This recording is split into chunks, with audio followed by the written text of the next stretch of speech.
నమస్కారం అండి, మీ పేరు? సార్ నా పేరు వచ్చి సూర్య బాల్పిల్లి అండి.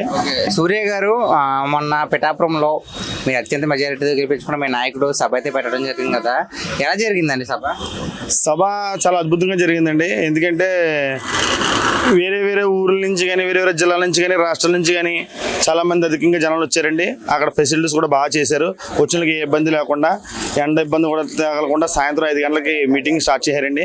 ఆ విషయం కూడా ముందే ప్రజలకి తెలియపరిచారు మీడియా ద్వారా. సాయంత్రం స్టార్ట్ అవుద్ది, ఎండ ఎక్కువగా ఉంది, అందుకని చెప్పేసి ఎవరన్నా వచ్చినా చేసినా ఉంటే నేను సేవ చేయాలని చెప్పేసి అన్నారు. భోజనం ఏర్పాట్లు కూడా ఎక్కడికక్కడ ఇటు అన్నవరం నుంచి కూడా భోజనం ఏర్పాట్లు చేశారండి, అటు యానం నుంచి కూడా చేశారు, ఇటు రాజమండ్రి నుంచి వచ్చే వాళ్ళు కూడా భోజనం ఏర్పాట్లు చేశారండి. మజ్జిగ కూడా పంపిణీ చేశారు.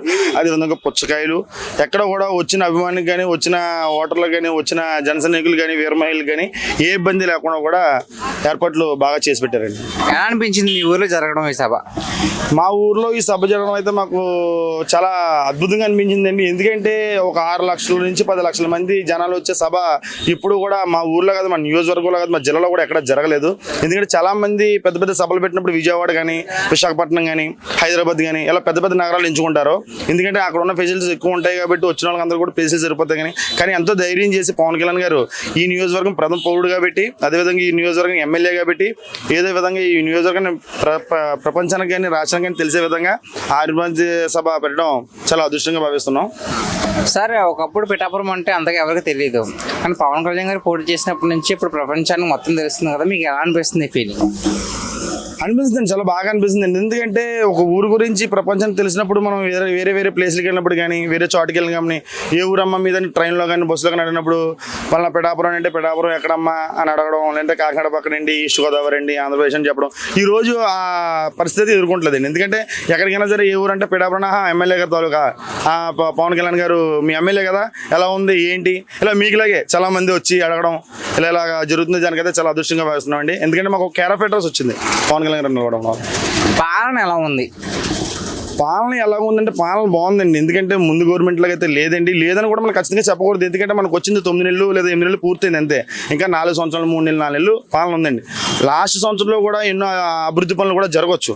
దాన్ని మనం ఇట్టే తేల్చేసి పాలన బాగోలేదు, ఇలా ఉంది, అలా ఉంది, ఏం చేశారు, ఎంతవరకు చేశారు అని అడగడం కూడా న్యాయం కాదండి. ఎందుకంటే ఇది ఒక్క పార్టీకి సంబంధించిన పాలన కాదండి, ఇది ఒక కూటమికి సంబంధించింది కాబట్టి 3 పార్టీల నిర్ణయాలు ఇంట్లో ఉంటాయి కాబట్టి అటు కేంద్రం నుంచి బోలు సమాచారం రావాలి, ఇటు రాష్ట్రం నుంచి బోలు సమాచారం రావాలి, అదేవిధంగా జనసేన పార్టీ నుంచి కూడా ముగ్గురు ఒక ఉమ్మడి కుటుంబంలో ఒక పని జరగాలంటే కొంచెం లేట్ అవుతుందండి.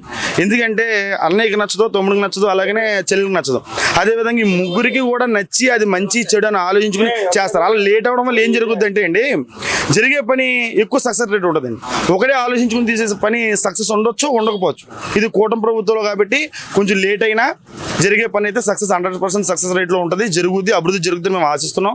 అదేవిధంగా చాలా వరకు చిన్న చిన్న రోడ్లు, సామలకోట పిఠాపురం రోడ్లు వేసారండి, అలాగే కత్తిపూడి రోడ్లు వేసారండి, విలేజ్లో రోడ్లు చాలా పడ్డాయి. అలాగే పాడ ఒకటి వచ్చిందండి పిఠాపురానికి. పాడ రావడం వల్ల పిఠాపురానికి చాలా మంచి జరుగుద్దని ఆశిస్తున్నామండి. ఎందుకంటే 52 గ్రామాలు కూడా ఏం కావాలన్నా సరే రాజమండ్రికి వెళ్ళిపోవడం, లేదా కాకినాడ గూడాకి వెళ్ళిపోవడం, ఎన్ని పనులు చేసుకోవడానికి పర్మిషన్లు, బిల్డింగ్ పర్మిషన్లు కదా, ఇది కూడా బిల్డింగ్ రెడీ చేస్తున్నారని వాళ్ళు రెడీ అయిపోయింది. ఈ నెలాకని కానీ వచ్చే నెలాకని కానీ అధికారులు కూడా ఇక్కడికి వచ్చి షిఫ్ట్ అవుతారని చెప్పి ఆశిస్తున్నాం. సమస్యలు ఏమైనా ఉన్నాయండి ఇప్పుడు ప్రజెంట్ సమస్యలు ఉంటాయి సార్. సమస్యలు ఏ నియోజకవర్గం ఉండవండి, అన్నిటికీ సమస్యలు ఉంటాయి కానీ పరిష్కారం చేసుకునే విధంగా ముందుకు సాగాలి. అదేవిధంగా నాయకులు కూడా అందరూ ఒక తాటి మీద వచ్చారు. మన వైసీపీలో ఉంటే మాజీ ఎమ్మెల్యే దొరబాబు గారు కూడా వచ్చారు. ఆయన వల్ల కూడా కొంచెం జరుగుద్ది. ఎందుకంటే ఈయన వల్ల ఏం జరుగుతుంది, ఆయన వల్ల ఏం జరుగుతుంది మనం అనుకోకూడదండి. ఎందుకంటే ఎవరు జరిగేది వాళ్ళు చేస్తారండి, ఎవరు చేసే పనులు చేస్తారు. ఇప్పుడు డైరెక్టర్కి వెళ్ళి మనం మాట్లాడేది స్టేషన్లో ఒకలా ఉంటుంది, ఒక అధికారంలో ఉన్న వాళ్ళు మాట్లాడేది ఒకలా ఉంటుంది, అధికారం చూసి వెళ్ళి మాట్లాడేది ఒకలా ఉంటుంది. అందుకని చెప్పేసి అందరూ తాటి మీద రావడం వల్ల అందరి ప్రజలకి కూడా మంచి జరుగుతుందని చెప్పి మేము ఆశిస్తున్నాం అండి. థ్యాంక్స్.